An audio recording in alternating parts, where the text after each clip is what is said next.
Ekonomia shqiptare u skanua nga Fondi Monetar Ndërkombëtar prej fillimit të këtij muaji, i cili në konferencën përmbyllëse vlerëson se ekonomia e vendit është në ditë të mira. Shqipëria vazhdon të shquhet si një prej ekonomive me rritjen më të shpejtë në Europë. Trysnia fiskale, përfshi nga shpenzimet sociale dhe përmbrojtjen, mund të gryej hapësirat fiskale nëse nuk trajtohet. Parashikimi për vitin 2025 mbetet optimist, me një rritje prej 3.9% e mbështetur nga dinamika solide të ekonomisë reale.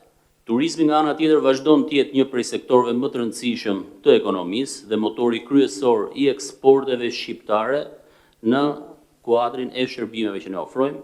Por kritika Fondi Monetar Ndërkombëtar ka përpaqen fiskale nisme e qeverisë që pritet të njëjë zbatimi nga viti 2026, ku borxhet e krijuara nga bizneset deri në fund të 2014-s fshihen dhe për detyrimet e tjera më të reja lehtësohen gjobat dhe kamatat.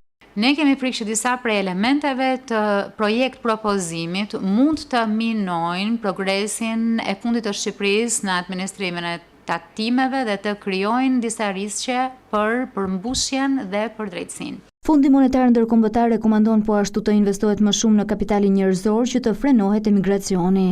Për të përmbushur angazhimin e qeverisë për të antarësuar në BE deri në 2030, do të duhen reforma gjithëpërfshirëse në kapitalin njerëzor, tregjet e punës, fundimin e ligjit dhe rregullat e biznesit. Sa i takon koncesioneve, me 3 kontrata në shëndetësi që janë në përfundim të afatit të tyre, Ministri i Financave Petri Tmalaj deklaroi në konferencë se nuk ka ende një kërkesë për zgjatje të afatit nga Ministria e Shëndetësisë përtej 2026-s.